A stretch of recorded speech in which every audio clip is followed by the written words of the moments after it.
এখন 13 নম্বর ম্যাথটা আমরা সমাধান করব, ঠিক আছে ভাইয়া? আচ্ছা, তো কি বলছে এখানে দেখো, কোনো আসল 3 বছরে মুনাফা আসলে কত বলছে? 1578 টাকা বলছে। হ্যাঁ, কোনো আসল 3 বছরে মুনাফা আসলে কত বলছে ভাইয়া? 1578 টাকা হয়েছে। সো এই যে টাকাটুকু আছে এটা তোমার মুনাফা এবং আসলের যোগফলটাই হচ্ছে কি ভাইয়া? 1578 টাকা। হ্যাঁ, মানে এখানে আসল প্লাস এবং মুনাফা এই দুইটা যোগ করে তোমার এই যে 1578 টাকা হয়েছে কত বছরে ভাইয়া? 3 বছরে, ঠিক আছে?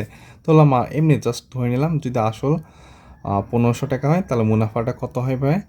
কত টাকা হয় ভাই বলো? 78 টাকা, ঠিক আছে? এবং 5 বছরে মুনাফা আসলে কত হয় ভাই? 1830 টাকা হয়। এবং এখানে আরেকটা দিচ্ছে কি 5 বছর মুনাফা আসল কত হয় ভাই? 1830 টাকা হয়। হ্যাঁ, যে এখানে যে আসল এর প্রথমের লাইনে বা প্রথম স্টেপ যেটা দেখলাম সেটা 3 বছরের মুনাফা আসল হয় কত ভাই? 1578 টাকা। আর নিচে যেটা আছে কি ভাই? এটা তোমার 5 বছরের মুনাফা আসল কত হচ্ছে? 1830 টাকা। তাহলে এখানে তোমার দুটি সময়ে কি দিছে ভাই? মুনাফা এবং আসলটা দিয়েছে, তাই না? তাহলে দুটার সময়ে যদি আমি পার্থক্যটা বের করতে পারলে অবশ্যই আমি নির্দিষ্ট সময়ে কি মুনাফাটাও কি করতে পারবো ভাইয়া? বের করতে পারবো। তো আমি আবারও বলি ভাই, এখানে দুটি সময় কি দিছে ভাই? দুটি সময় মানে একটা 3 বছরের একটা 5 বছরের, দুইটা সময়েরই কি দিছে ভাই? মুনাফা এবং আসলটুকু দিছে। তাহলে দুইটি সময়ের মধ্যে যদি আমি কি করি ভাইয়া? পার্থক্যটা যদি বের করি তাহলে অবশ্যই আমি এখান থেকে কী পাবো ভাইয়া? মুনাফাটা পেয়ে যাবো। দেখো তোমার তারপর এখানে কোশ্চেনে কী বলছে? আসল এবং মুনাফার হারটা নির্ণয় করো। তাহলে আমার কোশ্চেনে নির্দিষ্ট করে আসলও বলা নাই, মুনাফার হারটাও কি দেওয়া নাই দেখে আমাকে কি করতে বলছে ভাইয়া? এটা আমাকে বের করতে বলছে। আচ্ছা, তো তাহলে আমি প্রথমে কি করবো ভাইয়া? দুটার মধ্যে কি করবো ভাইয়া? পার্থক্যটা আমরা বের করে নিব ইনশাল্লাহ। আচ্ছা, প্রথম ক্ষেত্রে দেখো ভাইয়া, আমরা 5 বছরটা আগে লিখি।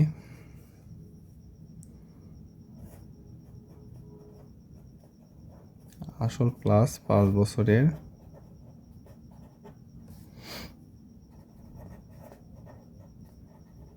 মুনাফা কত ভাইয়া? 1578 টাকা। হ্যাঁ, তারপর আসল প্লাস 3 বছরে নর্মালি বুঝে যাচ্ছে দুটার মধ্যে আমরা যদি পার্থক্য বের করি তাহলে আমরা দুইটা কী পাবো ভাই? 2 বছরের মুনাফাটা পেয়ে যাবো, তাই না? 3 বছরে মুনাফাটা কত হবে ভাইয়া বলো তো? সরি, 5 বছরের ক্ষেত্রে তো এটা হবে তোমার কত? 1830, তাই না? আর 3 বছরের ক্ষেত্রে 1578 টাকা।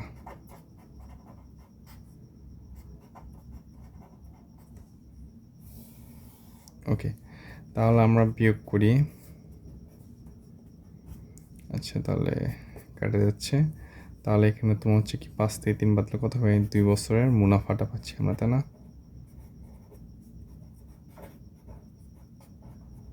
2 বছর মুনাফা কত পাচ্ছি আমরা? ক্যালকুলেটারটা বের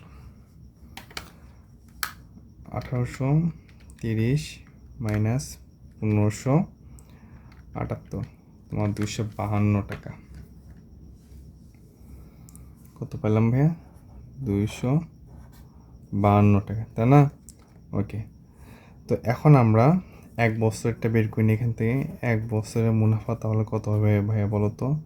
252 ডিভাইডেড বাই 2। আচ্ছা, তো এখন আমরা কি করবো দেখো, 5 বছর দেখো আমরা যে কোনো একটা সময়সীমা নিয়ে আমরা কাজ করবো। যে কোনো একটা যদি সময়সীমা নিয়ে কাজ করি তাহলে কি আমার হয়ে যাবে? সেই ক্ষেত্রে আমারটা কি ভাইয়া বলো তো? বলো, সেই ক্ষেত্রে আমার উত্তরটাও কি আসবে ভাইয়া? সেম আসবে, ঠিক আছে? আচ্ছা, তো আমরা 5 বছরটা নিয়ে কাজ করি। হ্যাঁ, 5 বছরটা নিয়ে কাজ করলে কত হবে?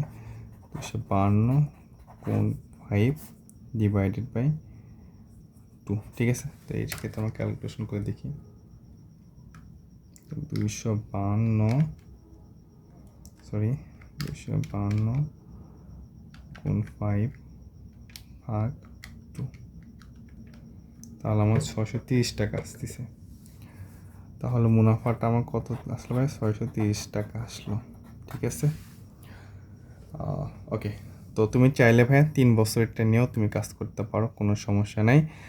আচ্ছা, তো মুনাফাটা দেখো, আসল কিন্তু সবসময় কি থাকে ভাই, প্রারম্ভিকটা সেম থাকে, আসল সেম থাকে। হ্যাঁ, একটা জিনিস মনে রাখো ভাই, আসল সবসময় সেম থাকে, জাস্ট যত বছর যাবে, যত দিন যাবে, তোমার খালি জাস্ট কী হবে, মুনাফাটা কি মানে লাভ বা সুদটা কী করে ভাই, বৃদ্ধি পাবে। কীভাবে ভাইয়া, বৃদ্ধি পাবে। হ্যাঁ, বৃদ্ধি পাবে।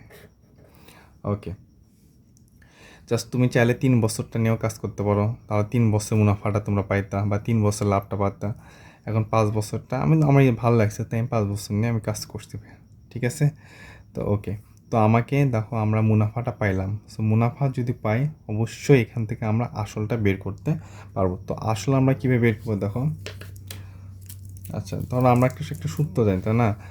মুনাফা আসল এই জি কলটা আমরা কী লিখতে পারি ভাই বলো, পি প্লাস আই না? তো আমরা কী বের করবো ভাইয়া, আসলে আমরা এখানে দেখো কোশ্চেনে কী চাইছিল ভাই, আসল, তাই না? এই দেখো এখানে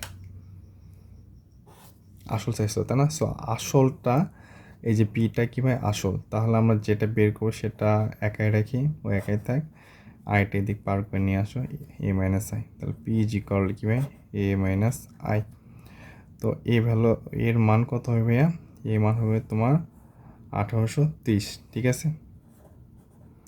আর আমি যদি এখানে 3 বছরটা নিয়ে কাজ করতাম, তাহলে সেক্ষেত্রে এ এ হতো কত ভাইয়া বলো তো, 1578। ঠিক আছে, কারণ এটা 3 বছর আর এটা 5 বছরের ক্ষেত্রে আমি বের করতেছি, তোমার ইচ্ছা ভাই। তখন সেক্ষেত্রে হয়তো মুনাফাটাও ভিন্ন আসতো। হ্যাঁ, অবশ্যই ভিন্ন আসতো। এটা 5 বছরের মুনাফা আসছে, তাহলে 2 বছরের ক্ষেত্রে অবশ্যই আরও কম আসতো না? তাহলে কত আসতো, তাহলে 252 গুণ 3/2, 378 টাকা আসছে। ঠিক আছে ভাইয়া, মানে 3 বছরটা যদি বের করতে চাইতা, সেক্ষেত্রে তোমার লাভ আসতো কত ভাইয়া, মানে 3 বছর লাভ পাইতা তুমি কত টাকা, 630 টাকা। ঠিক আছে, 630 টাকায়, এবং 3 বছরের মুনাফাটা পাইতা কত ভাইয়া, 378 টাকা। দেখি আসল কত বের হয় আগে সেটা আমরা দেখি। তো আয়ের ভ্যালু কত ভাইয়া, 630। ঠিক আছে, 1830 মাইনাস 630, তাহলে 1200 টাকা আসল। 1200 টাকা কী ভাই আমার এখানে আসল। ঠিক আছে ভাইয়া, তো ওকে, তো আমাকে আসলে আমরা বের করলাম। দেন এখন আমরা মুনাফার হারটা কী করবো ভাই, বের করছি। তো আমরা জানি আই ইকুয়াল কী ভাই, পি এন আর, তাই না? সো আরটা যদি আমি লিখি, তাহলে আই ডিভাইডেড বাই কী হবে বলো তো, পি এন না? আচ্ছা, সো আর বের করছি, সেই জন্য আমরা 100% দেবো। ওকে, সো আয়ের ভ্যালু কত ভাই এখানে দেখো তো, আয়ের ভ্যালু 630 না, 630, আসল কত ভাইয়া, 1200। আসল ভাই কোনো দিনও চেঞ্জ হবে না। আচ্ছা, চক্রবৃদ্ধি মুনাফার ক্ষেত্রে সেটা ভিন্ন, আমরা ওটা নেক্সট যে অধ্যায় আছে 2.2, তখন আমরা দেখবো ইনশাল্লাহ চক্রবৃদ্ধি মুনাফার ক্ষেত্রে। আচ্ছা, চক্রবৃদ্ধি মুনাফা, চক্রবৃদ্ধি মূলধন। হ্যাঁ, আচ্ছা, এখন আর এ ভ্যালু আমরা কত পেলাম যেন ভাই এখানে, সরি আরটাই তো বের করতেছি, এন কত যেন, এন আমরা 5 বছরের ক্ষেত্রে বের করতেছি না, তো আমরা এখানে 5 দেবো। ঠিক আছে, তো 3-এর ক্ষেত্রে তোমরা কী দিতে ভাইয়া, 3 দিতা। ওকে, তো 630 ভাগ 1200 গুণ 5, কী হলো, সো ঠিক আছে, কোন তো 100% ছিল, ভুলে গেছি।